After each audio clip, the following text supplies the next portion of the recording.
وأشهد أن لا إله إلا الله وحده لا شريك له تعظيما لشأنه وأشهد أن محمدا عبد الله ورسوله الداعي إلى رضوانه اللهم صل وسلم على محمد وعلى آله وأصحابه وإخوانه أما بعد والله يا معلم إبراهيم علمنا ويا مفهم سليمان فهمنا ويا مؤتي لقمان الحكمة آتنا الحكمة وفصل الخطاب اللهم انفعنا بما علمتنا وانفعنا بما علمتنا وزدنا علما يا رب العالمين.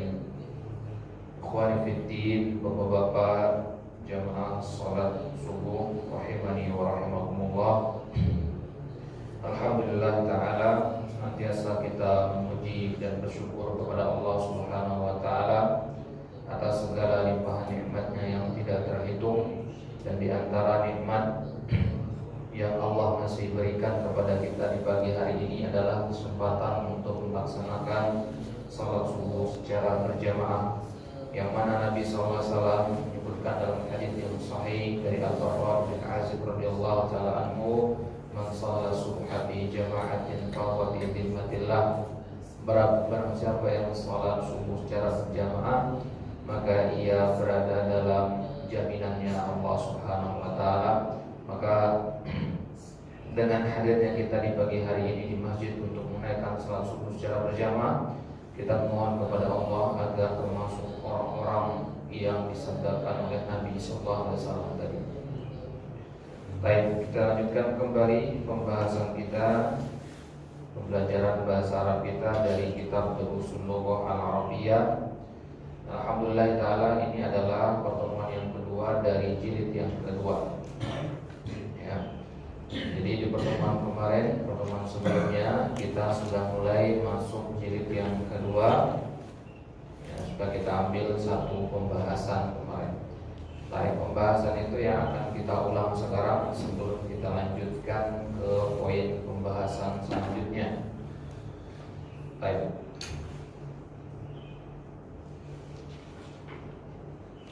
Jadi di pertemuan kemarin kita sedang membahas tentang penggunaan inna di dalam bahasa Arab.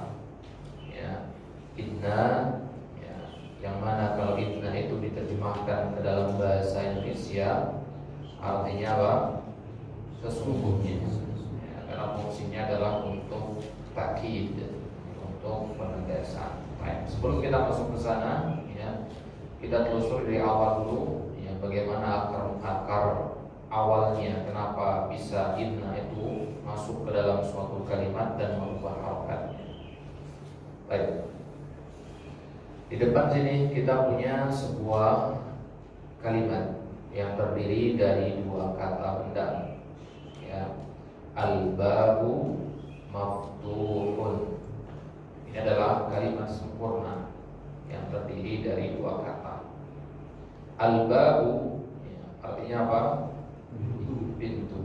Maftuhun artinya terbuka. Jadi kalimatnya sudah sempurna di sini. Karena kalau kita terjemahkan artinya apa? Pintu itu terbuka. Kalau seandainya kita mengatakan pintu itu kemudian berhenti sampai situ, apakah kalimatnya sudah sempurna? Belum. Maka butuh ditambahkan ya keterangannya, yaitu terbuka. Berarti ini kita katakan adalah kalimat yang sudah sempurna. Sempurna dalam artian ya sukutu alaihi. Apa itu sukutu alaihi? Kita boleh diam di situ. Ya, artinya orang tidak menunggu kelanjutan omongan kita. Kalau kita berbicara kemudian orang masih menunggu lanjutannya, nah, kalimatnya belum tuntas namanya. Kalau kalimatnya belum tuntas berarti maknanya belum sempurna. Baik, kita perhatikan di sini al-babu itu harokatnya adalah dhamma. Ya, kenapa harokatnya dhamma? Kenapa harokatnya dhamma di sini? Karena alif lam. Apa? Karena asalnya, hukum asal. Ya, bukan karena alif lam. Yani alif lam itu tidak mempengaruhi harokat. Dia hanya mempengaruhi makna. ya, spesifik atau tidak spesifik. Ya. Adapun dhammah di sini, kenapa kita katakan ada dhammah? Ya, kenapa enggak al-baba? Karena memang ya, kata ini adalah kata yang pertama kali terucap, sehingga belum ada kata apapun yang mempengaruhinya. Dia nggak ada didahului oleh kata apapun sebelumnya. Ya, maka kalau tidak ada kata yang mencampurinya, tidak ada kata yang mampu merubah harokatnya, maka kita tetapkan dia di atas harokat aslinya, harokat hukum asalnya. Ya, nah, berarti gampangnya, ya, kita tetap dhammahkan dia sampai ada sesuatu yang mampu merubahnya menjadi fathah atau kasroh. Gitu ya. Jadi al-babu ini tidak ada kata apapun sebelumnya, ya sudah dhammahkan saja. Ya, gitu ya. Kalau kita baca kitab gundul, ya, kita bingung ini harokatnya apa. Kalau kita nggak tahu kenapa dia harus fathah atau kasroh, ya udah dhammahkan. Nah, maka insya Allah kemungkinan ya lebih besar untuk benarnya. Ya, karena dhammah adalah harokat asal. Ya, dari harokat dhammah ini berubah menjadi fathah atau kasroh. Baik. Kemudian kata maftuhun juga di situ harokatnya dhammah. Ya, bedanya adalah dia pakai tanwin. Ya, tetap dinamakan dhammah ya. Tanwin itu bunyi n itu saja. Ya, maftuhun.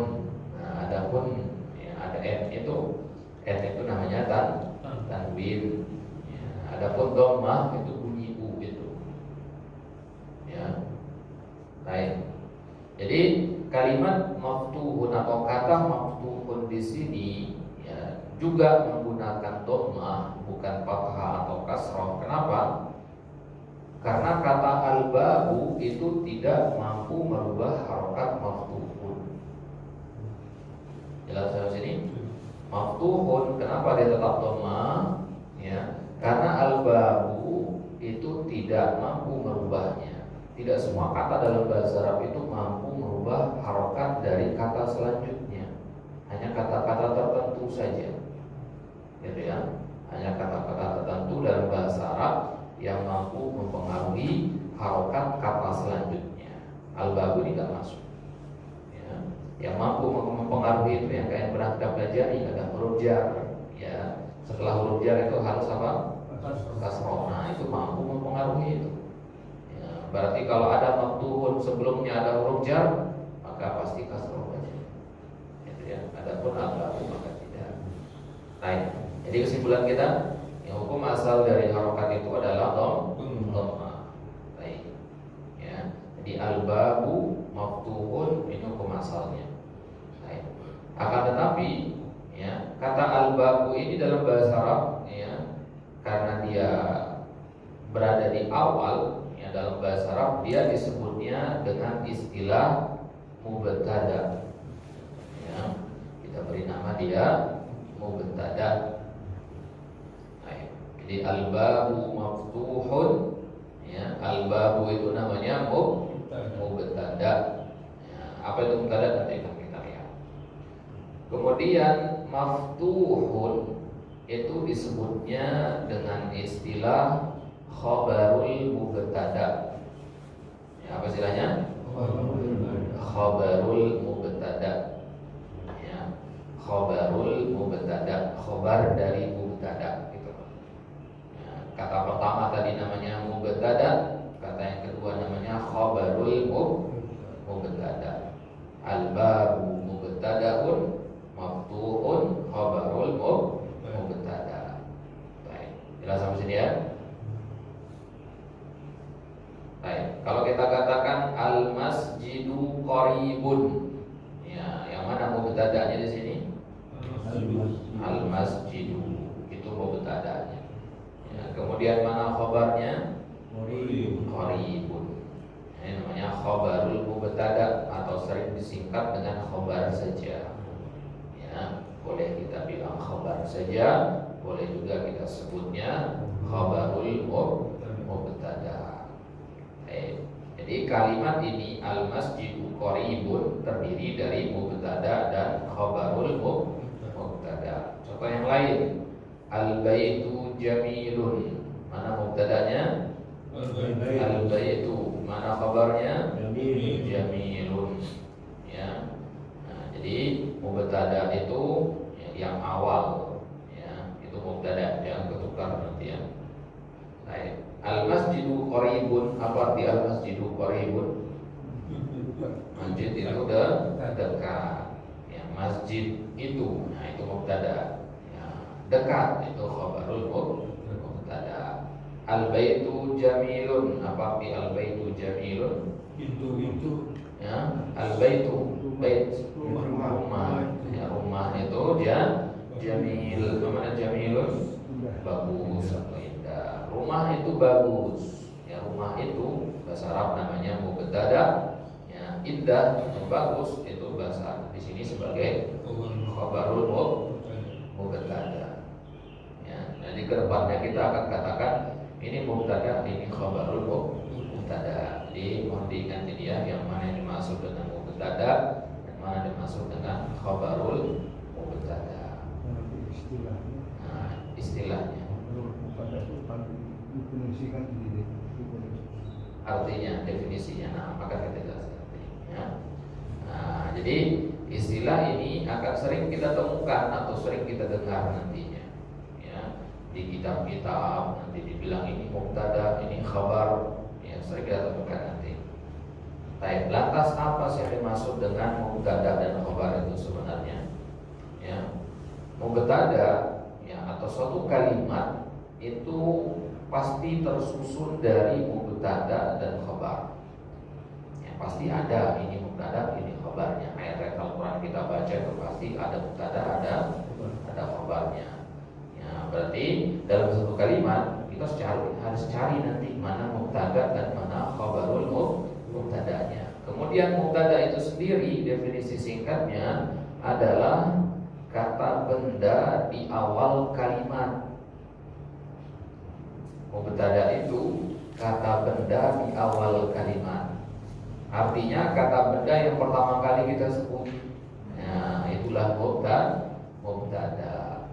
Muhammad pergi ke pasar. Mana mubtadanya situ? Muhammad. Ya. Saya makan roti. Mana mubtadanya di situ? Saya. Ada seterusnya. Ya. Dalam kalimat itu pasti ada yang namanya mubtada, ada juga namanya khabarul mubtada. Mubtada sendiri yang definisi singkatnya adalah kata benda. Bagaimana kalau kata kerja? Kalau kata kerja tidak dihukumi mubtada dan khabar. Ya, jadi kalau usah ditanyakan mana mubtada, mana khabar mubtadanya kalau berbentuk kata kerja. Ya, misalkan apa? Ya, misalkan kita gunakan kalau dalam bahasa Indonesia kata kerja itu biasanya kedua ya.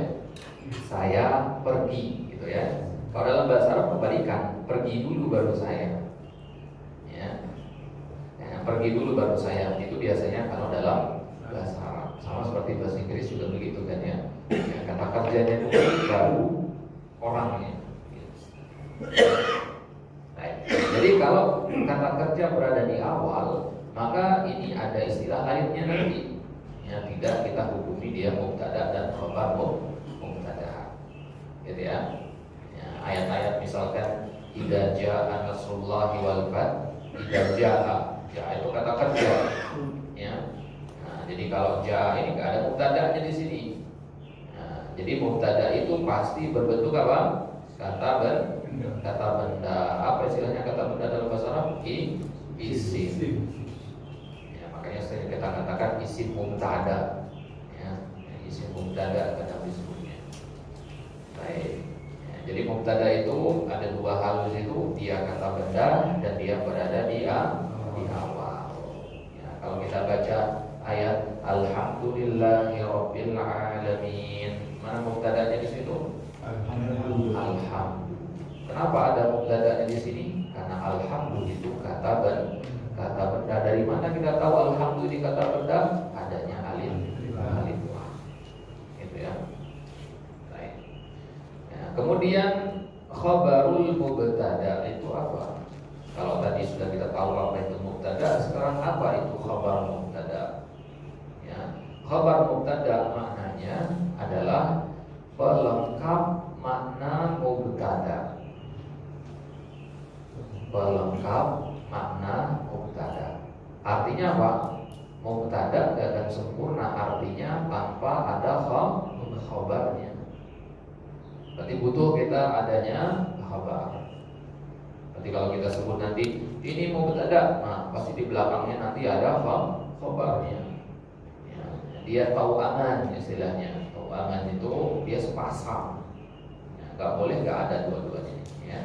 Kalau ada mubtada pasti ada khabarnya. Ya. Kalau ada khabar ya pasti ada mubtada. Ya. Jadi kita baca ayat-ayat yang ada mubtadanya, kita lihat di belakangnya nanti pasti ada khabar. Baik. Kalau contoh-contoh yang kita sebutkan tadi, misalkan tadi apa? Al-babu maftuhun tadi, ya. Nah, khabarnya di situ tadi kata maftuhun. Letaknya berada di belakang. Kenapa? Karena khabar itu fungsinya apa tadi? Melengkapi. Yang namanya pelengkap ya datangnya belakangan. Ya, dia pelengkap. Ya, jadi mubtada tidak akan sempurna maknanya kecuali ya ditambahkan khabarul mubtada setelahnya. Baik. Jelas sampai sini ya. Jadi ketika kita sebutkan contoh yang pertama tadi al-babu maftuhun, ya, kalau kita ngomong hanya sampai al-babu saja, ya, maka kalimatnya tidak sempurna. Ya, mubtada doang nggak boleh, al-babu kemudian diam nggak boleh, maka harus ditambahkan kata apa setelahnya maftuh. Ya.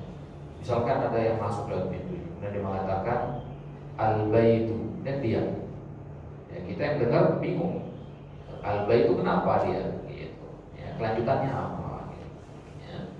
Nah, jadi harus dilanjutkan, ya, harus ditambahkan pelengkap. Apa itu pelengkap bahasa Arabnya tadi? Khabarul mubtada.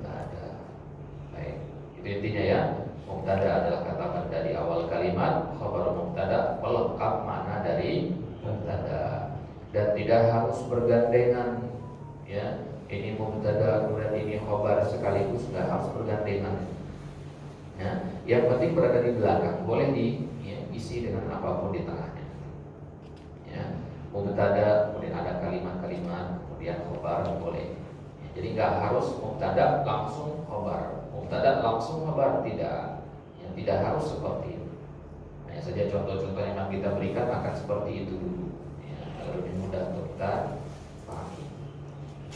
Baik, jadi itulah dia. Ya, fungsi atau makna dari mubtada dan khabarul mubtada. Baik. Contohnya misalkan kita katakan Muhammadun tawilun. Nah, pada kalimat Muhammadun tawilun ini, ya, mana kata benda di awal kalimatnya? Muhammadun. Istilahnya tadi mubtada. Kemudian mana pelengkapnya? Tawilun. Apa istilahnya tadi? Khabarul Muhammadun itu mubtada, tawilun itu khabarul mubtada. Dalam ilmu nahwu menunjukkan ada istilah i'rab. Ya, inilah yang dimaksud dengan i'rab itu. I'rab dalam versi paling ringkasnya ini. Ya. I'rab itu adalah kita menjelaskan kedudukan kata dalam kalimat. Muhammadun ini namanya mubtada, artinya kedudukannya dalam kalimat sebagai mubtada. Tawilun dalam kalimat ini kedudukannya sebagai khabarul mubtada. Nah, itu kita jelaskan. Itu namanya i'rab.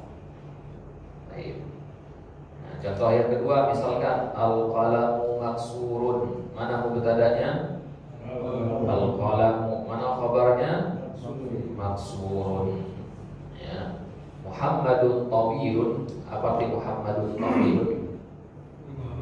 Muhammad itu tinggi, ya. Muhammad itu mubtada, tinggi itu khabarnya. Al-qalamu maksurun, mana al-qalamu maksurun? Ya. Pena itu maksurun, maksurun artinya rusak atau patah.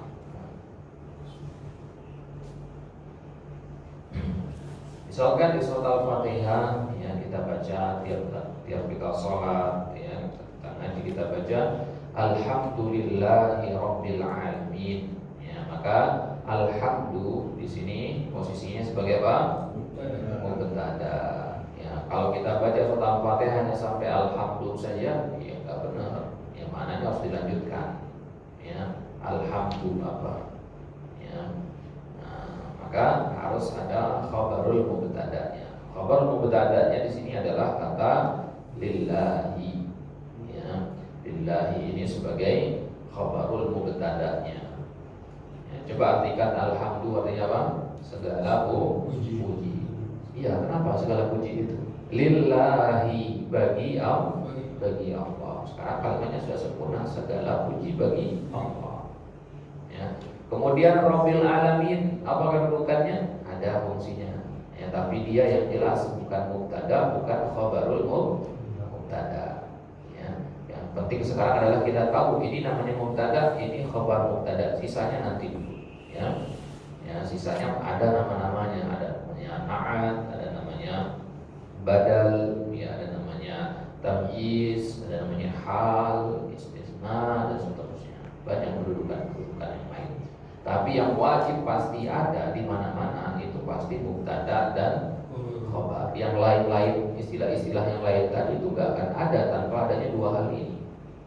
Nah, maka dikatakan mubtada dan khabar itu adalah rukun. Ya, dua rukun yang harus ada. Intinya dia adalah kata pokok gitu dalam kalimat. Tanpa kedua kata ini maka kalimatnya pasti bisa dipastikan rusak atau tidak memiliki makna. Baik.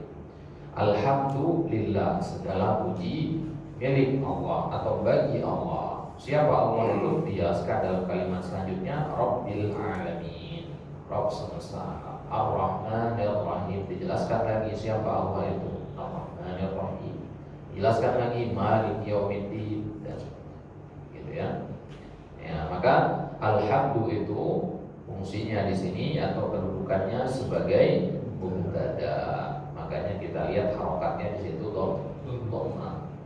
Ya, karena dia mubtada. Ya. Kenapa mubtada harokatnya dhamma? Ya, karena mubtada itu di awal kalimat. Dan dhamma itu adalah harokat asal. Ya, maka dia menggunakan harokat asal. Baik. Kata alhamdu ini sendiri di dalam Al-Quran nanti kadang dibacanya alhamda, kadang dibacanya alhamdi di ayat-ayat yang lain. Ya. Artinya apa? Artinya alhamdu ini bisa dibaca dengan tiga kemungkinan. Nah, itulah kenapa kita belajar bahasa Arab atau belajar nahwu. Tujuannya adalah agar kita tahu kapan alhamdu itu dibaca alhamda atau dibaca alhamdi. Ya, jangan sampai salah harokat nanti. Karena apa? Salah harokat itu akan merubah makna. Ya, baik. Di surat Al-Baqarah ayat yang kedua Allah Subhanahu wa taala berfirman, "Dzalikal kitabu la raiba fihi hudan lil muttaqin." Ya, itulah Alkitab la raiba fihi, yang tidak ada keraguan di dalamnya. La raiba, raib itu artinya keraguan. Ya, fihi, ya, di dalamnya. Hudan lil muttaqin. Huda artinya petunjuk, li artinya apa? Bagi al-muttaqin, orang-orang yang bertakwa. Jadi Al-Quran itu tidak ada keraguan di dalamnya dan dia merupakan petunjuk. Ya. Baik. Perhatikan di sini. Ya, kalau di sini mana mubtadanya?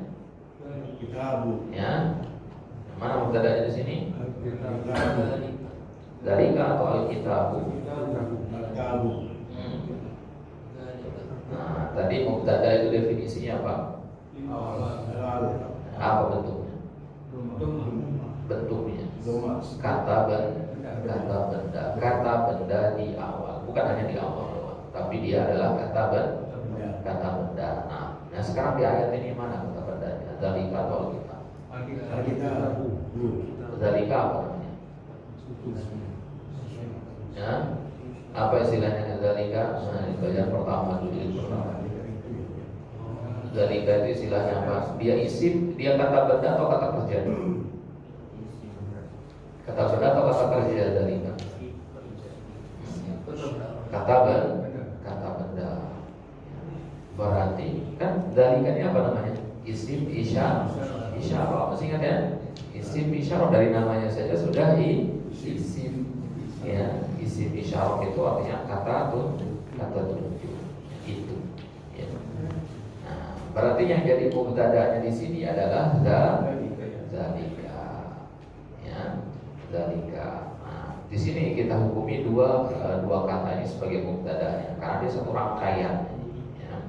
Maka dzalikal kitabu ini sebagai mubtada. Sebenarnya al-kitabu itu sebagai badal istilahnya ya. Tapi karena badal dengan mubdal minhunya itu harus disebutkan berbarengan, maka kedua-duanya dihukumi mubtada di sini. Baik, coba kita lihat ayat ini. Dzalikal kitabu itu adalah suatu kitab. Kalau kita ngomong sampai situ, ya kan kurang maknanya ya. Ya kurang ya. Dzalikal kitab. Ya kenapa kitab itu? Kita tambahkanlah khobarnya. Apa khobarnya di sini? Kalimat selanjutnya la raiba fihi. Ya, itu khobar. Ya, la raiba fihi. Sisanya bagaimana? Hudal lil muttaqin. Itu pelengkap doang. Ya, itu tambahan doang bonus untuk memperjelas ya la raiba fihi. Kita lihat di situ ada dua tanda waqaf gitu ya. Ya, tanda waqaf ini artinya apa? Ya, mana apa arti tanda titik 3 itu di kata la raiba fihi? Ya, yang berhenti pada salah satu dari dua ini. Jadi boleh dibaca dzalikal kitabu la raib fihi hudan lil muttaqin. Ya, boleh juga dibaca dzalikal kitabu la raiba fihi hudan lil muttaqin. Intinya harus waqaf di salah satu. Kenapa kok bisa begitu? Kalau kita paham mubtada dan khabar mubtada tadi nyambung ke situ nanti. Coba kita lihat kalau dibaca wakofnya di la raiba. Ya. Kalau kita wakofnya di la raiba, perhatikan. Kalau kita wakofnya di sini ya. Dzalikal kitabu la raiba. Ya. Itu adalah suatu kitab yang tidak ada keraguan. Sampai situ koma. Fihi hudan lil muttaqin. Di dalamnya ada petunjuk bagi orang-orang yang bertakwa. Itu kalimat selanjutnya. Di dalamnya ada petunjuk. Ya, jelas ini? Baik. Coba sekarang kalau kita rubah, ya, kita wakofnya di fihi sekarang. Ya. Dzalikal kitabu la raiba fihi. Ya, itu adalah suatu kitab tidak ada keraguan di dalamnya. Berarti di mana tidak ada keraguan? Di dalam Alkitab tadi. Hudan lil muttaqin, sebagai petunjuk bagi orang-orang yang bertakwa. Coba anak bedakan yang pengertian yang pertama ya. Jawab terjemahan yang pertama tadi apa? Itu adalah suatu kitab tidak ada keraguan. Artinya dia benar-benar adalah suatu kitab, tidak ada meragukannya. Itu terjemahan pertama ya. Fihi hudan lil muttaqin, di dalamnya ada petunjuk bagi orang yang bertakwa. Di dalamnya ada petunjuk. Paham maksudnya? Nah, jadi kalau kita baca dengan cara yang kedua, dzalikal kitabu la raiba fihi, artinya itu adalah suatu kitab tidak ada keraguan di dalamnya. Artinya keraguannya itu ya di dalam Al-Qur'an tadi tidak ada itu, ya. Hudan lil muttaqin, ya, sebagai petunjuk bagi orang-orang yang bertakwa. Ya. Apa bedanya? Tipis bedanya di situ, ya. Tapi maknanya berdekatan ya, dan ya, memberikan faedah tambahan di situ. Ya, jadi surat ini atau ayat ini kan termasuk ayat-ayat yang turunnya di Makkah. Orang Makkah itu kan masih ingkar ya, nggak mau mengimani Al-Quran. Ya, mereka menganggap Al-Quran itu adalah ya, ucapan Nabi SAW. Ya. Mereka menganggap Al-Quran itu adalah syair yang Nabi buat. Ya, maka Al-Quran itu diawali dengan ya, ayat ini, dzalikal kitab la raiba fihi, tidak ada keraguan di dalamnya. Ini sebagai bantahan bagi orang-orang kafir di Makkah kala itu yang masih meragukan Al-Quran. Ya.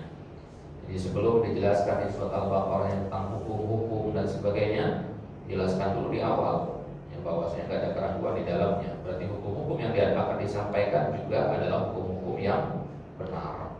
Makanya di akhirnya ayatnya katakan lil muttaqin, bagi orang-orang yang bertakwa. Ya, bukan bagi semua manusia, tidak. Ya, bagi orang-orang bertakwa, karena hanya orang yang bertakwa saja yang bisa ya mendapatkan petunjuk atau mengambil faedah dari Al-Quran itu. Ya, kalau kita tadabburi lebih dalam, ayat ini justru menjadi pengingat bagi kita untuk senantiasa mentadabburi Al-Quran. Ya, karena level orang terhadap Al-Quran, amalan orang terhadap Al-Quran itu berbeda-beda. Ada yang levelnya hanya sampai bacaan saja, ada yang levelnya hanya sampai ya tahu artinya saja, ada orang yang levelnya sampai tahu tafsirannya juga, dan seterusnya. Ada orang yang levelnya sampai ke amalannya, sampai mengamalkan Al-Quran ya, dan menambah takwaannya. Ini levelnya para sahabat ya. Nah, jadi itu bisa kita istinbat dari ayat ini. Baik. Nah, sampai sini jelas ya? Sebelum kita lanjutkan jelas ya? Ada pertanyaan? Oke, insyaallah. Paham ya sekarang apa itu mubtada dan khabar mubtada ya? Baik. Kemudian khabar mubtada dan khabar mubtada itu ya tidak hanya segampang itu kita untuk mendeteksinya kayak tadi al-babu maftuhun, al-babu mubtada maftuhun khabar. Terkadang ada kata-kata tambahan. Contohnya misalkan babul masjidi maftuhun.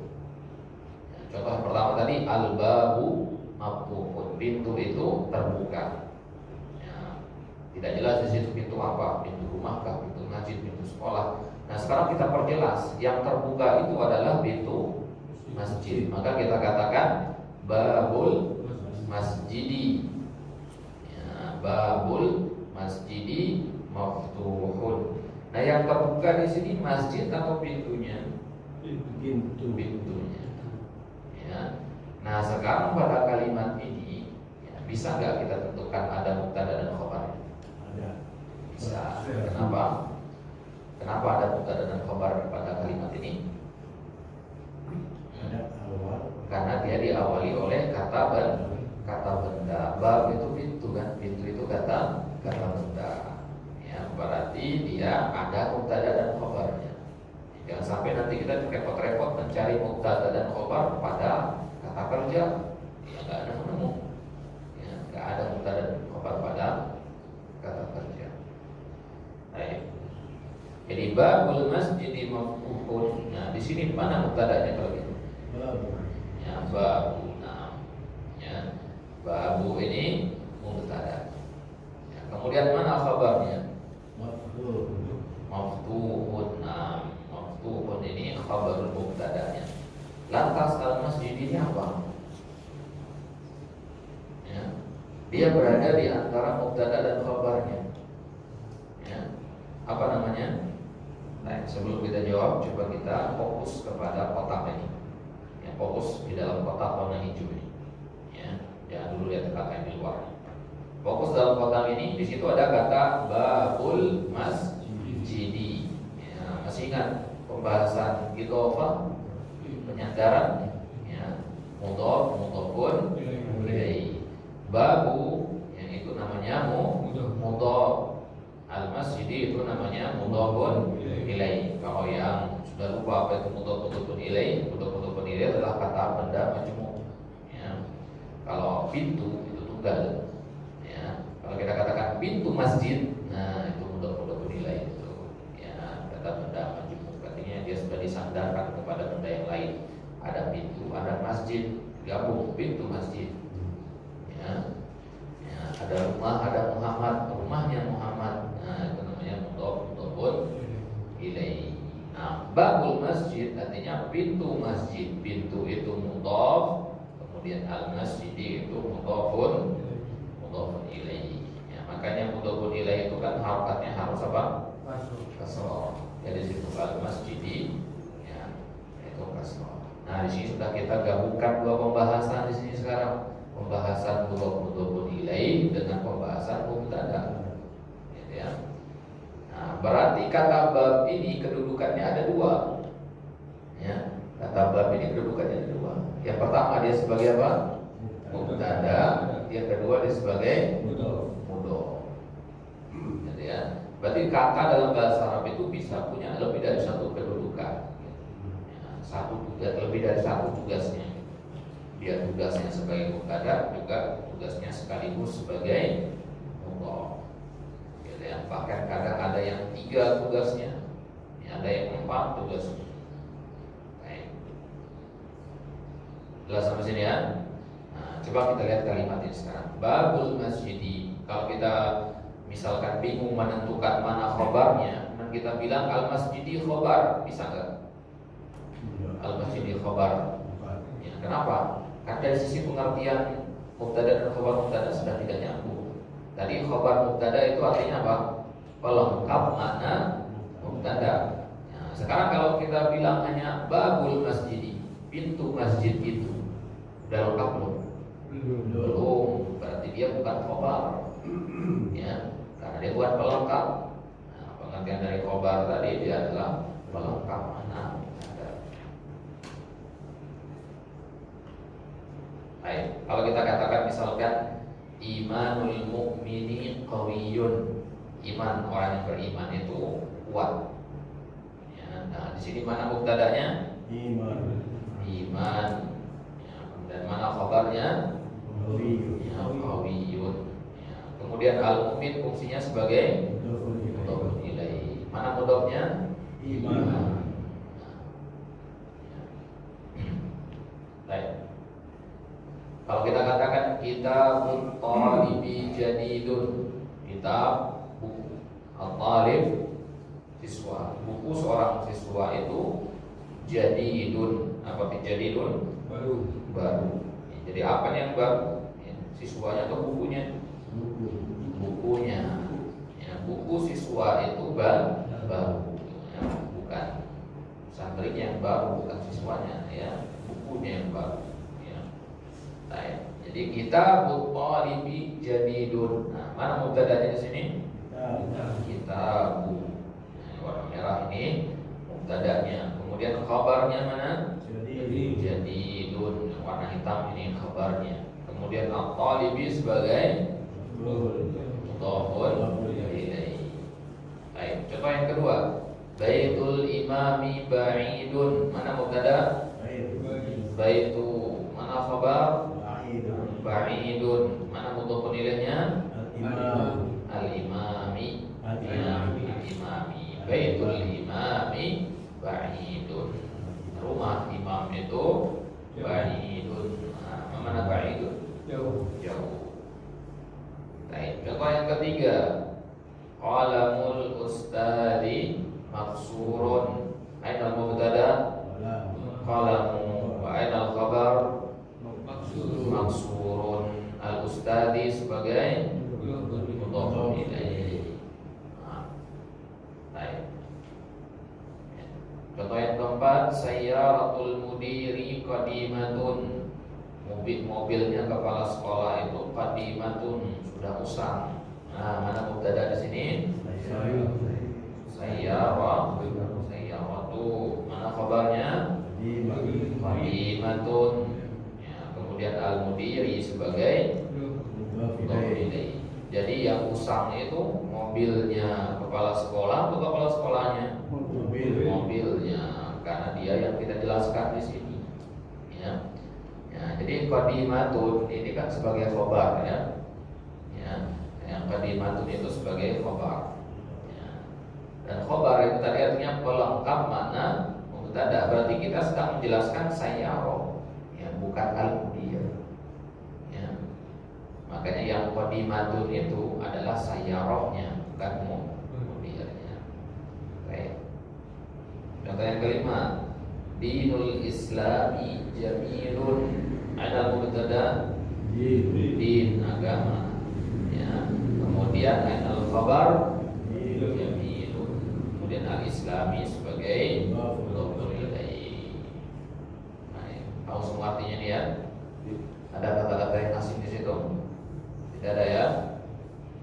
Baik. Segera ditanyakan kalau ada kata yang asing. Dia bisa menulis.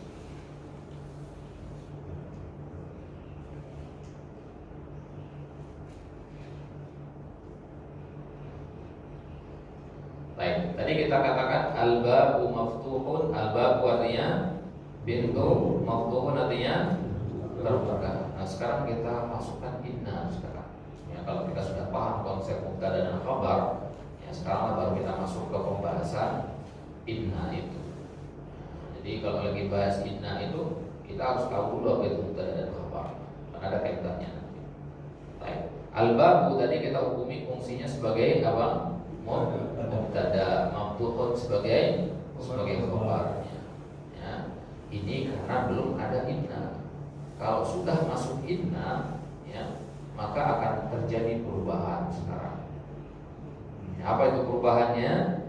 Yang tadinya al-babu berubah menjadi al-baba. Ya, jadinya apa? Innal baba maftuhun. Dari sisi arti apa? Ya, dari sisi arti tetap sama artinya, hanya saja ada penambahan. Karena inna itu bentuk penegasan, nah, maka hanya ditambahkan kata sungguh saja, gitu ya. Jadi kalau kita katakan al-babu maftuhun, itu tidak ada penegasannya, orang bisa jadi nggak percaya. Tapi kalau kita tambahkan inna, orang harus percaya di situ karena ada penegasan. Innal baba maftuhun. Berarti kalau kita baca ayat Al-Quran yang ada innanya, berarti penting itu. Ya, sampai Allah sebutkan ada innanya, ada penegasannya, berarti itu benar-benar sesuatu yang butuh untuk ditegaskan. Ya, sesuatu yang penting. Ya. Jadi inna dalam bahasa Arab dia disebutnya harfun litakidi wa nafil inkari wasyaki. Inna itu dalam bahasa Arab disebut dengan huruf takkid, huruf untuk penegasan makna, penguatan makna. Wa nafil ingkari wasyak, dan untuk menghilangkan pengingkaran dan keraguan. Ya. Nah, makanya kalau kita baca surat-surat Makkiyah, itu banyak sekali inna ini. Kenapa? Karena surat-surat Makkiyah itu turunnya di Makkah, dan orang-orang Makkah kan kala itu belum pada beriman. Gitu ya, makanya banyak menggunakan inna. Sedangkan ayat-ayat Al-Quran yang turun di Madinah, orang-orang sudah beriman, ya, sudah yakin dengan isi Al-Quran, ya, jadi sudah ya, tidak sebanyak sebelumnya menggunakan inna itu. Ya. Nah, makanya kalau kita baca ayat Al-Quran itu, ya, dan kita paham gaya bahasanya, kita akan tahu oh, ini Makkiyah, ini Madaniyah. Tanpa pernah baca tafsirnya, tahu dari gaya bahasanya sudah ketahuan. Gitu. Ya. Ayat-ayat yang tegas, keras, singkat-singkat, ya, tapi padat. Nah, itu biasanya Makkiyah. Ya, kalau Madaniyah itu panjang-panjang dan lembut-lembut pembahasannya. Ya, misalkan tentang bagaimana bergaul dengan cara yang baik dengan istri. Nah, itu di Madinah turunnya. Tapi kalau ya, ancaman api neraka bagi orang-orang yang berbuat syirik, nah itu di Mekah. Nah, jadi setelah ya, mereka memahami apa itu syirik para sahabat dahulu, kemudian mereka ya, paham apa itu tauhid, barulah Allah turunkan, ajarkan kepada mereka bagaimana tata cara sholat, fikih zakat, ya, cara haji dan sebagainya. Ya, setelah mereka hijrah ke Madinah. Baik, jadi intinya inna ini adalah fungsinya untuk penegasan, menghilangkan keraguan dari orang yang mendengarkan. Nah, jadi perubahannya tadi apa? Asalnya al-babu maftuhun, masukkan inna berubah menjadi innal baba. Apa? Istilahnya tadi apa? Inna itu istilahnya Takkid. Huruf takkid. Takkid itu artinya penegasan. Ya. Ya. Takkidun. Ya. Kalau bahasa Arabnya tulisnya begini, takkid. Ya, artinya ya, penegasan.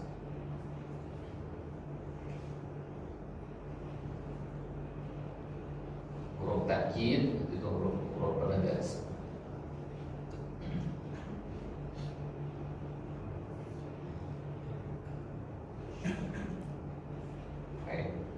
Berarti kita pakai inna itu buat orang-orang yang ragu ya, atau nggak percaya sama sekali, gitu ya.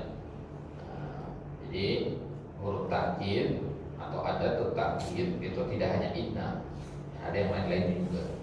Ya, maka Makanya kadang satu ayat itu penegasannya lebih dari sekali, ya, lebih dari sekali kadang 2-3 kali ditegaskan. Kalau sudah ditegaskan 3 kali, ini namanya uslub ingkari, ya, ya, untuk ya menghilangkan pengingkaran di level ya, pengingkaran orang terhadap kalimat tersebut tinggi. Misalkan ini yang tadi malam turun hujan ya, tadi malam turun hujan. Ini sudah lama sekali tidak turun hujan kan. Ya, kalau kita katakan ceritakan kepada orang lain tadi malam turun hujan, bisa jadi orang nggak percaya. Bisa jadi orang nggak percaya kalau dia tidak keluar rumah misalkan. Ya. Kenapa? Karena sebelum-sebelumnya tidak turun hujan. Maka kalau kita ingin ceritakan berita tadi malam itu turun hujan, kita gunakan takkid di situ. Butuh kita gunakan takkid. Tapi kalau lagi musim hujan, malamnya hujan, paginya kita mengungkapkan menceritakan itu nggak perlu pakai takkid. Kenapa ya? Karena ma'ruf. Ya, lagi musim hujan ya sering turun hujan. Begitulah Al-Quran ketika diturunkan di Mekah, orang-orang itu masih belum ada Al-Quran dalam hati mereka, keimanan terhadap Al-Quran itu masih belum ada, sehingga harus dibuang dulu keraguan itu, ya, dengan uslub-uslub yang bekas, uslub-uslub yang ya, padat, ya, yang dibawakan oleh Allah di dalam ayat-ayat Makkiyah. Baik. Tadi ya, ketika kita mengatakan ya al-babu maftuhun, al-babu itu mubtada, maftuhun itu khabar. Tapi kalau sudah ada inna, maka tidak ada lagi mubtada namanya. Enggak ada lagi namanya mubtada. Terhapus hukum mubtada itu. Ya, jadi kalau ada inna di awal, mubtadanya sudah tidak ada lagi. Artinya apa? Ya tidak ada istilah mubtada lagi di sini sekarang. Ya, ada istilah lainnya. Al-baba itu tadi kan dia sebagai mubtada ya, sekarang dia namanya isim inna, ya, ismu inna, isim inna. Tadi kalau sebelum ada inna dia posisinya sebagai apa? Mubtada, gitu ya. Setelah kemasukan inna dia bukan di awal lagi kan, makanya dia dinamakan isim inna. Gampangnya begini, kata benda apapun setelah inna itulah isim. Inna dina indallahi Islam, berarti ad-dina itu sim inna istilahnya. Makanya inna ini juga selain dia huruf takkid, dia dinamakan huruf nasikh. Nasikh artinya penghapus. Ya. Dia menghapus apa? Menghapus hukum mubtada. Mubtada itu kan harus pakai dhammah tadi ya. Al-babu maftuhun, dhammah kan. Nah, sekarang kemasukan inna, dhammahnya hilang, itu artinya dia menghapus hukum mubtada. Jadi nggak ada lagi istilah mubtada di sini. Orang yang nanya kepada kita, pada kalimat innal baba maftuhun, mana mubtadanya? Ya nggak ada, mubtadanya sudah hilang dengan adanya inna. Ya, kalau mau menyebutkan mana mubtadanya, buang dulu innanya. Gitu. Ya. Nah, jadi innal baba maftuhun, di sini tidak ada mubtada. Yang ada adalah isim inna. Baik. Kemudian maftuhun tadi sebelum ada inna, maftuhun itu sebagai apa? Khabar apa? Khabarul mubtada. Sekarang dia tetap sebagai khabar, tapi khabar inna. Ya, khabar inna.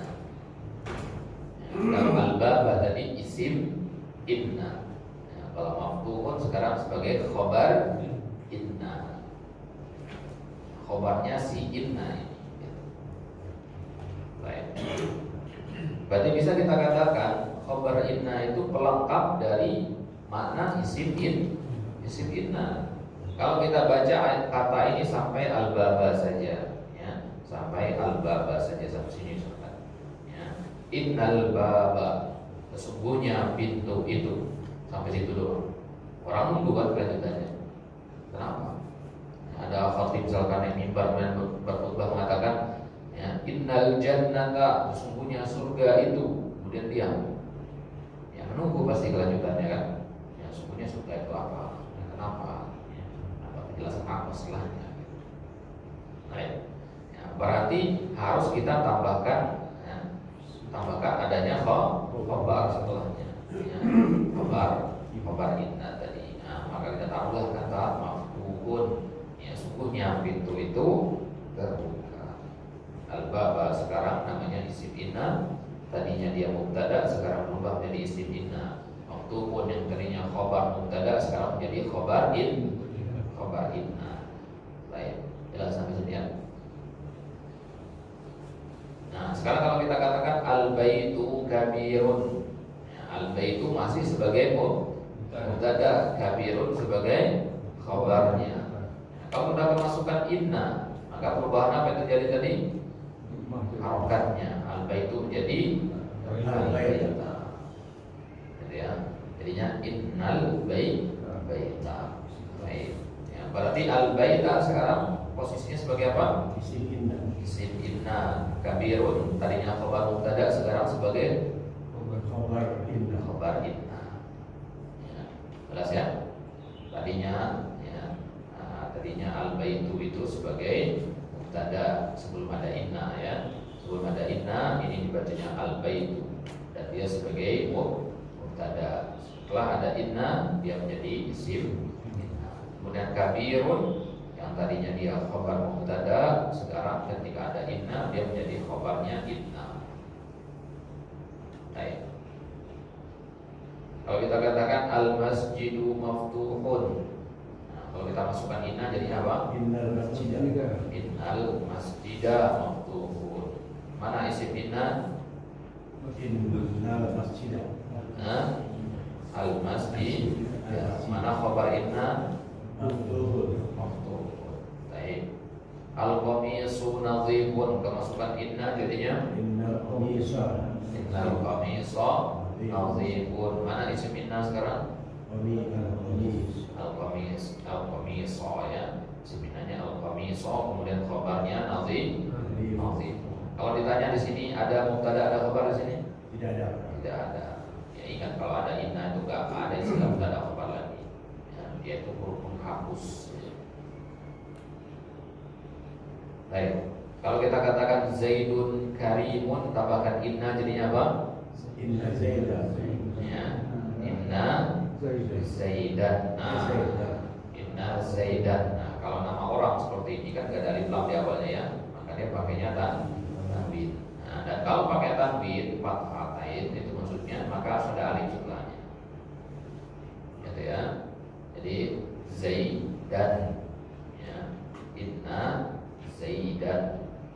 Berarti kalau kita katakan inna Muhammadan, kita katakan apa? Ya, maka harus kita tambahkan alif setelahnya. Muhammad dan begini. Gitu ya. Muhammadan. Ya. Ya. Mahmud dan Mahmud dan jadi harus ada Tambah alif di mana di akhir ya, di akhir kata benda itu ya, ditambahkan alifnya di situ ya, dia tanwinnya ya, tanwin kan di belakang ya, Muhammad dan jadi nama-nama orang ya. Kenapa namanya nama orang sendiri? Karena nama orang gak ada alif lamnya. Nama orang gak ada alif lam. Baik. Jadi inna Zaidan dia tambahkan ini alif ini ya, kemudian ditambahkan. Kalau bedanya dengan contoh yang tadi kan ya, kalau ini kan ya, nggak perlu ditambahkan tanwin ya. Kenapa disebut nggak perlu ditambahkan tanwin?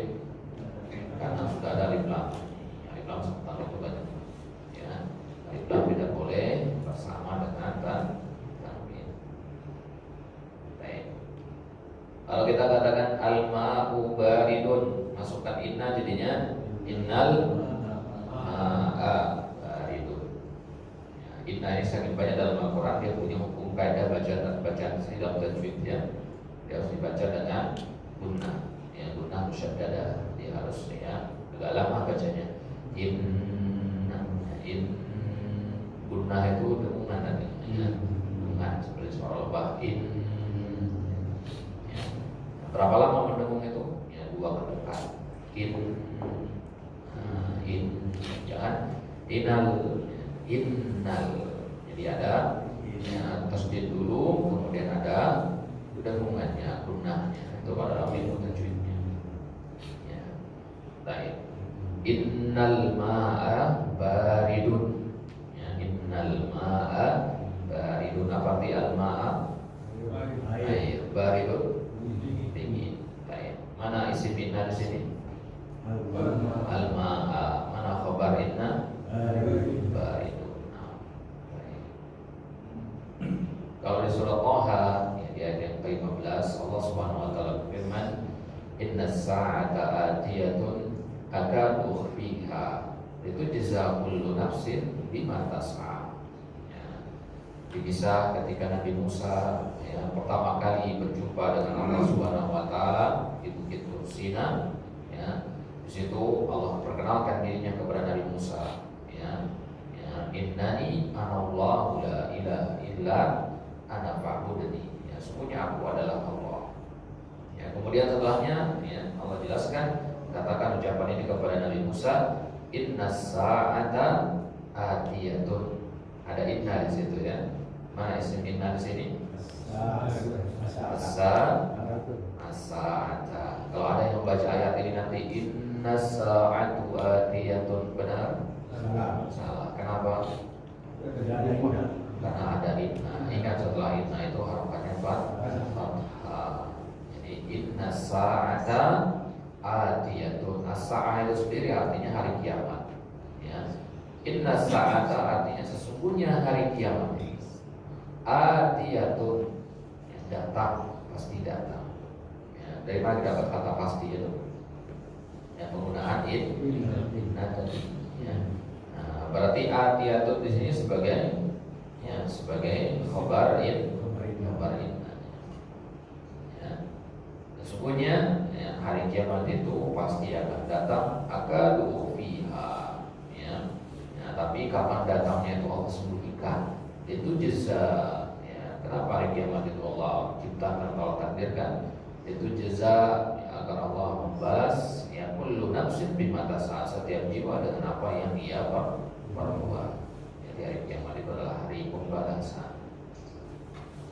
Baik. Surat Al-Kautsar ayat yang ketiga, Allah Subhanahu wa taala berfirman, "Inna syani'aka huwal abtar." Nah, ada inna di situ. Mana isim inna di sini? Syani'aka. Syani'aka ini terdiri dua kata ya. Syani'a dan ka. Ya. Lihat harokat di situ. Syani'a fathah ya. Syani'a itu fathah. Ya, kenapa? Karena dia sebagai isim inna. Isim inna itu ya harus fathah. Ya, jadi kalau ada yang baca ayat ini inna syani'ika, ya, benar? Salah. Atau yang baca inna syani'uka, benar? Tidak salah. Ya, di qiraat manapun enggak ada yang begitu. Ya.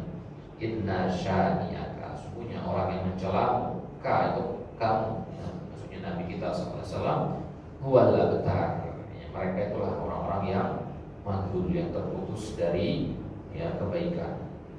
Jadi mereka ketika mendengar berita wafatnya Ibrahim dan Al-Qasim putra Nabi SAW, ya, ya, orang-orang kafir Quraisy itu, kalau Nabi mengatakan Nabi itu abtar, ya, Nabi itu terputus keturunannya. Nah, maka ya, Allah katakan, ya, Allah hibur Nabi di sini, inna syani'aka huwal abtar. Maka ketika turun ayat ini Nabi SAW ya, langsung tersenyum. Ya, di waktu asar Nabi sedang tidur, kemudian bangun, kemudian beliau tersenyum. Ya, dengan turunnya 3 ayat dari surat Al-Kautsar. Ya. Baik. Berarti syani'aka di sini isim inna. Kemudian mana kabarnya? Sesungguhnya orang-orang yang mencela. Ya, itu sudah ada isim inna. Atas mana kabarnya? Berarti pelengkapnya. Mana pelengkapnya di sini? Wal abtar. Dialah yang terputus. Ya, jelas ya? Nah, jadi inna syani'aka wal abtar. Ya. Jadi kata huwal abtar ini menjelaskan syani'aka. Paham ya? Kata huwal abtar ya, dialah yang terputus. Ya. siapa dia yang terputus ini? Syani'aka, orang yang mencela. Itu maksudnya ya. Jadi wala betar di sini menjelaskan syani'aka tadi. Baik. Dengan kata lainnya, kalau kita tahu mana isim inna, mana khabar inna, kita jadi tahu kata yang ini menjelaskan yang mana. Gitu. Jadi yang terputus di situ bukan Nabi, tapi orang-orang yang mencela Nabi.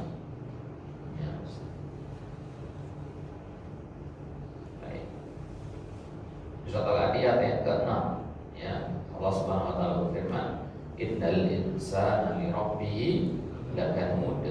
Ya, sesungguhnya al-insan, manusia itu ya ingkar kepada Rabbnya, ya gemar menghitung dan mengingat-ingat musibah ya, dan melupakan nikmat-nikmat yang diterima. Itu makna dari kata kanud. Ya, di antara sifat manusia, sifat fitrah manusia adalah gemar mengingat ya, musibah tapi melupakan nikmat. Dia merasa diri paling sengsara dan kehidupannya, tapi dia melupakan banyak nikmat yang Allah berikan.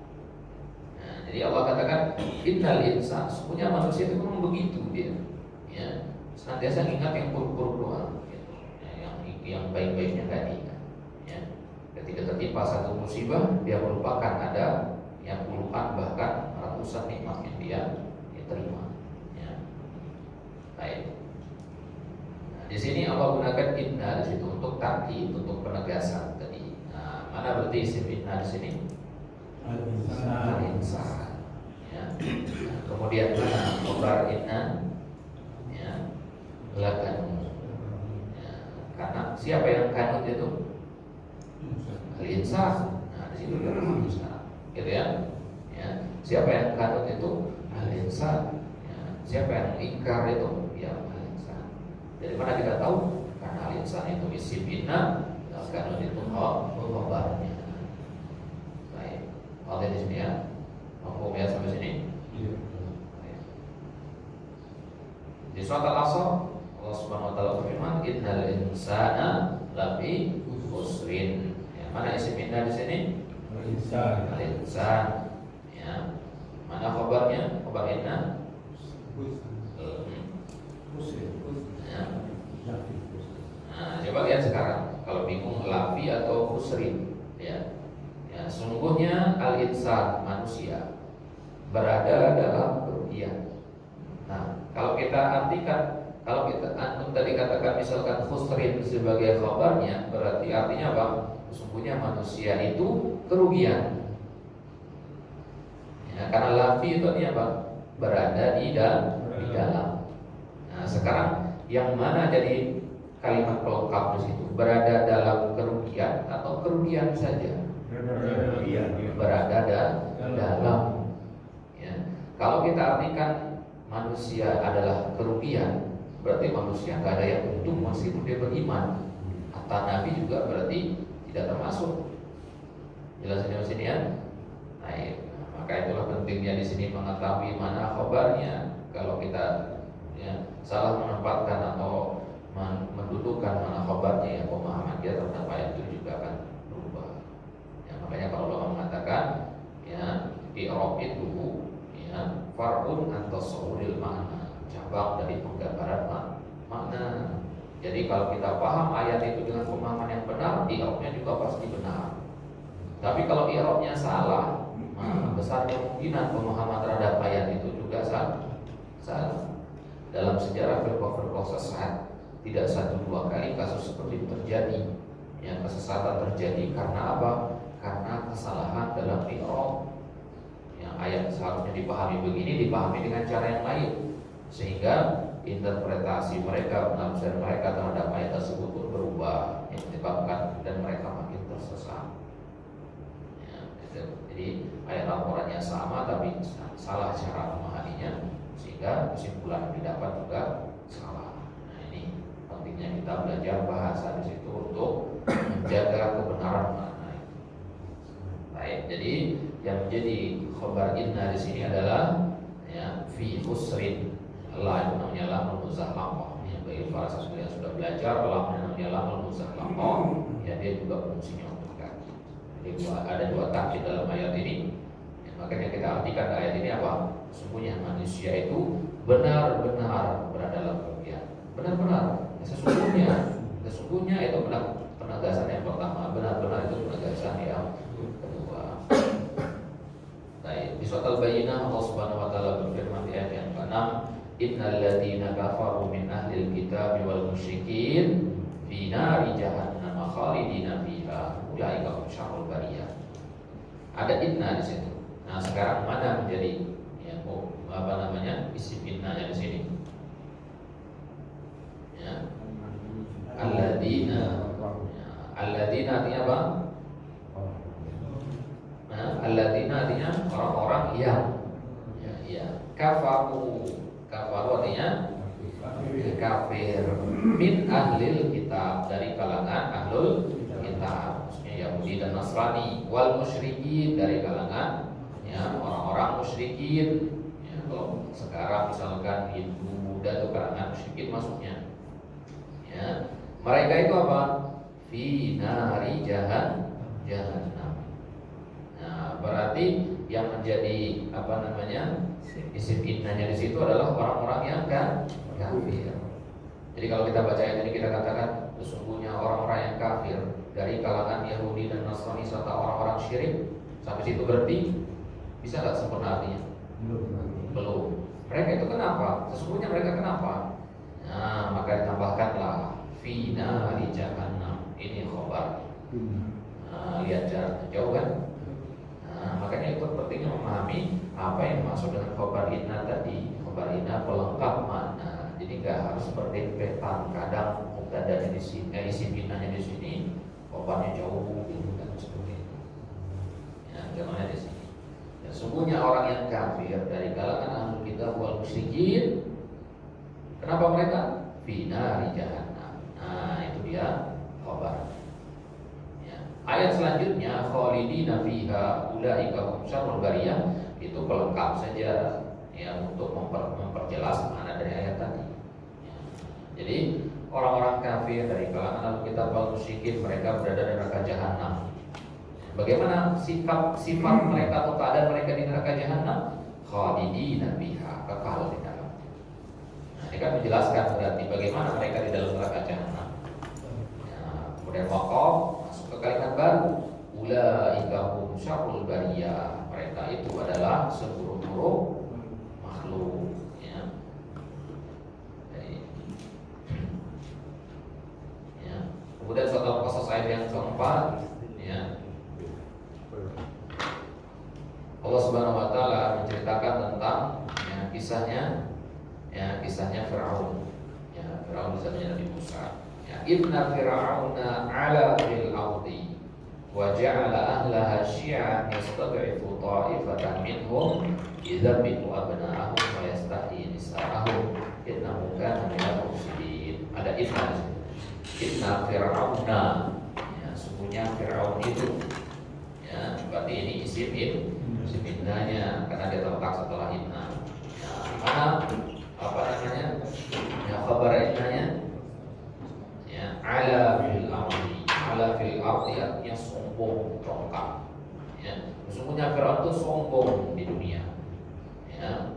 Nah, kemudian Allah jelaskan kesombongan itu kayak gimana? Wa ja'ala ahlaha syi'an yastad'ifu ta'ifatan, dia membangun dinasti-dinasti. Ya. Jadi dia mengangkat anak-anak keturunannya sebagai menempati kedudukan penting. Ya. Kemudian mereka itu menyiksa orang-orang Bani Israel. Ya. Yudzabihu abna'ahum. Ya. Mereka menyembelih anak laki-laki. Wa yastahyi nisa'ahum, dan mereka membiarkan anak-anak perempuannya hidup. Nah, ini perbuatan Firaun. Jadi bentuk kesombongan Firaun itu dijelaskan di ayat selanjutnya. Berarti kalau kita katakan inna fir'auna 'ala fil ardi, sampai sini kalimatnya sudah sempurna. Sungguhnya Fir'aun itu sombong di dunia. Nah, sudah sempurna kalimatnya. Nah, kalimat selanjutnya wa ja'ala alaha dan seterusnya sampai akhir itu menjelaskan kesombongannya kayak gimana. Ya, kesombongan yang pertama tadi itu mengangkat keturunannya sendiri, keluarganya sendiri, ya, kemudian dia menyembelih anak laki-laki, membiarkan anak perempuan. Ini bentuk kesombongan si Firaun ini. Nah, gitu. Baik. Kemudian di akhir ayat, ya, sekali lagi Allah takkid lagi, innahu kana minal mufsidin. Sesungguhnya dia itu kana minal mufsidin, termasuk orang yang berbuat kerusakan. Berarti ada dua inna untuk Firaun ini. Dua kali ditakkid, berarti pengingkarannya Firaun ini bukan main berarti. Ya, level pengingkarannya sudah sangat parah sekali. Makanya sampai ditakkid dua kali. Ya, innahu di situ sebagai, ya, sebagai apa dia? Isim inna. Siapa hu di situ? Firaun. Sesungguhnya dia termasuk orang berbuat kerusakan. Ya, dia itu siapa? Ya, Firaun yang disebutkan di awal ayat. Gitu ya. Kenapa kita tahu kalau di situ gua itu kembali kepada Firaun? Karena ada penyebutannya. Ya, sudah disebutkan di sebelumnya. Kalau belum disebutkan nggak boleh tiba-tiba pakai dhamir, karena kita belum tahu siapa dia. Jelaskan dulu dia ini siapa. Ya, gitu. Ya, kemudian ya, kana minal mufsidin ini khabar inna. Berarti dua kali ditakkid di situ dengan inna, ya, untuk menjelaskan pengingkarannya Firaun ini. Baik. Jelas sampai sini insyaallah. Ya, perincian innahu, ya. Kok bisa isim inna berbentuk hu di situ? Nah, itu nanti insyaallah akan kita bahas di pertemuan selanjutnya. Ya, masih ada kitanya satu bagian lagi insyaallah. Baik. Nah, sebelum kita ke sana ada apa pertanyaan?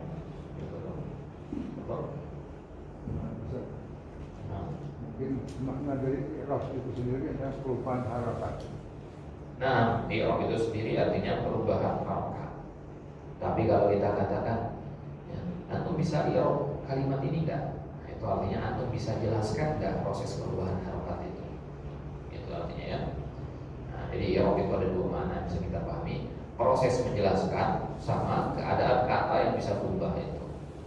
Nah, jadi kalau ada kata bisa dibaca Muhammadun, bisa dibaca Muhammadan, bisa dibaca Muhammadin, ini i'rab namanya.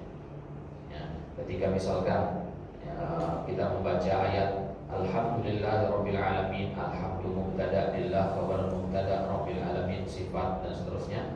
Nah, ini yang namanya juga i'rab, proses menjelaskannya. Gitu ya. Makanya ilmu nahwu zaman dulu disebutnya ilmu i'rab. Ya. Bagian dari ilmu sharaf. Jadi i'rab itu nahwu dan sharaf.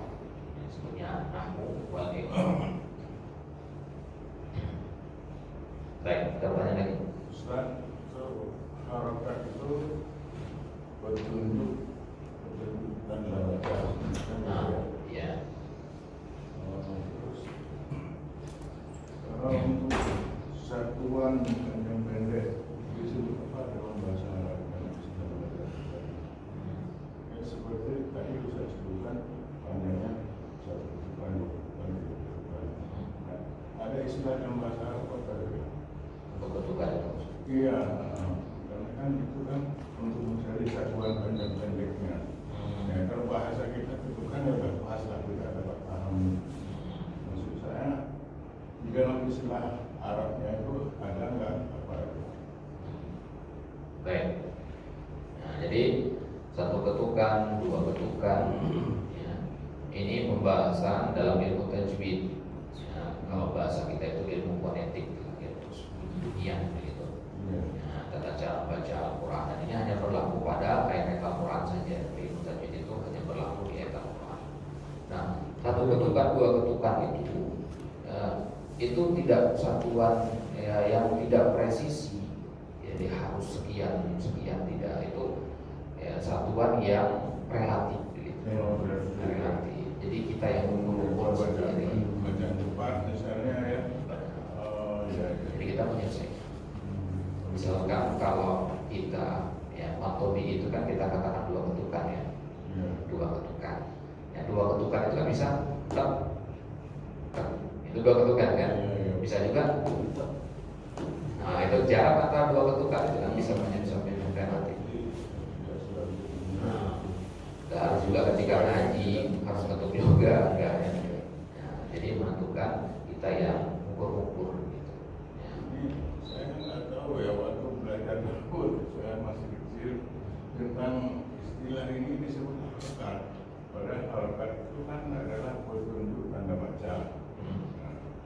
Jadi disebut ini itu bacanya harus 2 harakat, 3 harakat panjangnya disebut untuk satuan panjang. Itu Keliru. itu kan keliru berarti ya. Seharusnya kita sebutnya mad, kita sebutnya. Padahal dia begini ya. Jadi kalau suatu kata ya punya harokat, misalkan huruf ba, kita kasih harokat fathah jadinya ba, ya ba. Ini kan cuma ya satu ketukan ba, Iya. ya kan, nggak ada panjang gitu. Nah sekarang ya kalau kita tambahkan alif setelahnya dibaca 2 harokat sekarang Ya. ba, ya. Nah 2 harokat. Nah harokat tadi fungsinya untuk menunjukkan dia bunyinya a, ya. Kemudian alif ini untuk menunjukkan dia itu dibaca lebih panjang dari yang biasa. Makanya alif, waw sama ya itu dinamakan huruf apa?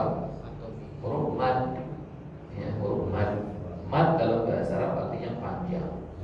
Ya, maka ba ini dibacanya mad tabi'i atau mad asli sih. Nah, jadi dapat dari mana 2 ketukan itu? Dari mad ini. Jadi kalau kita ajarkan seharusnya kita katakan 2 mad sebenarnya secara lebih tepat ya. Tapi karena lebih masyhurnya di kalangan kita 2 harokat. Nah, kalau 2 harokat kan bingung kita. Ba ini kan harokatnya cuma 1 fathah doang. Iya. Kalau 2 harokat berarti doma 1 lagi ada atau kasroh. Kan nggak mungkin 1 huruf itu ada 2 harokat. Tapi karena memang sudah terlanjur masyhur istilah itu ya sehingga begitu, ya. Harokat sendiri secara bahasa dari kata harokat ya. Haroka yuhariku ya, itu artinya bergerak. Bergerak itu artinya lidah itu ada perubahan. Coba kalau huruf ba ini nggak ada harokatnya, gimana bacanya? Nggak bisa kan? Dia akan bergerak lisan kita kalau ada harokatnya. Ba, ya, bi. Nah, maka fungsi dari harokat itu adalah untuk menunjukkan adanya pergerakan lisan. Di absennya mohon ditulis bagi yang berkenan untuk gabung di grup WhatsApp nanti ditulis nomor WhatsAppnya di situ. Ya. Di absennya ada kolom buat tulis nomor WhatsApp itu dituliskan atau buat teman-teman yang tidak hadir bisa dituliskan nomornya juga di sini. Dan kita invite nanti ke grup WhatsApp untuk pelajaran terus untuk jilid yang kedua ini. Dulu sempat kita buat yang jilid yang pertama. Dulu sebelum COVID ya sudah lama sekali. Sekarang khusus untuk yang milik yang kedua di sini. Baik, bisa ditulis di situ nanti. Ya, kalau ada teman-teman yang mau ikut gabung juga bisa ditulis. Baik, ada pertanyaan lagi sampai sini. Wallah insyaallah.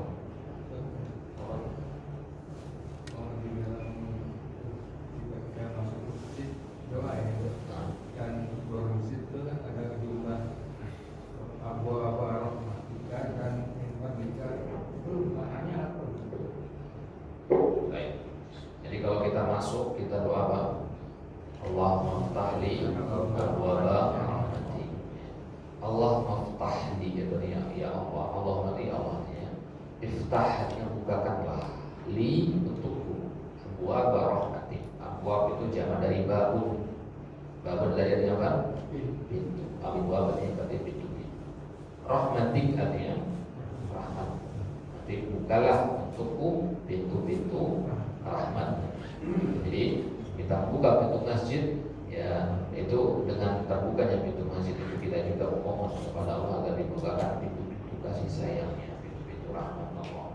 Rahmat itu artinya kasih sayang Allah. Ya, rahmat di dunia artinya kita dijaga dari perbuatan maksiat, kita dijaga dari mara bahaya, dijaga dari musibah dan sebagainya. Tabarruk. Ya.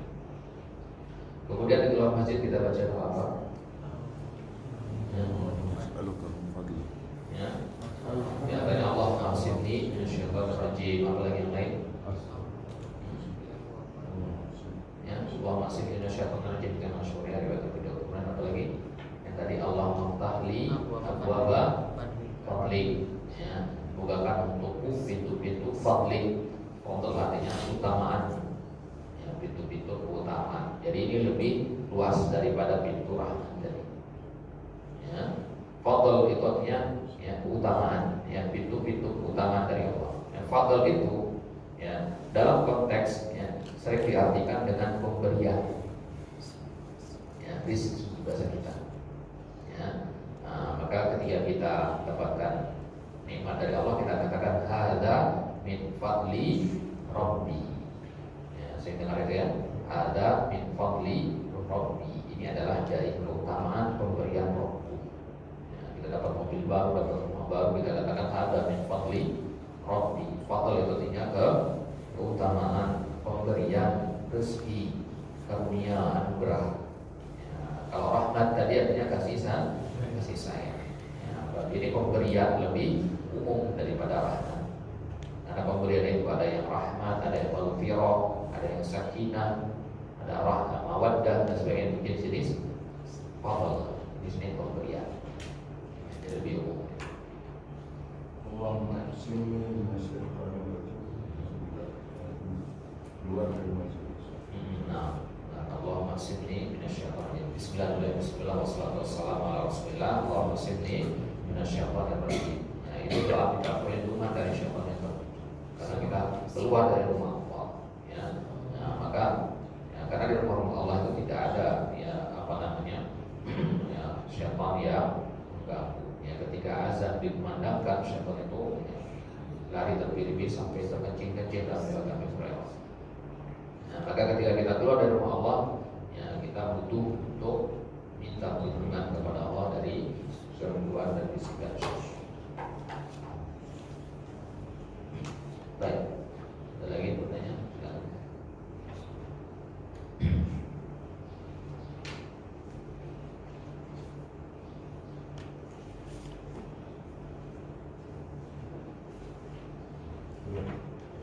Baik, pertemuan selanjutnya insya Allah kita mulai akan masuk ke penggunaan domir ya.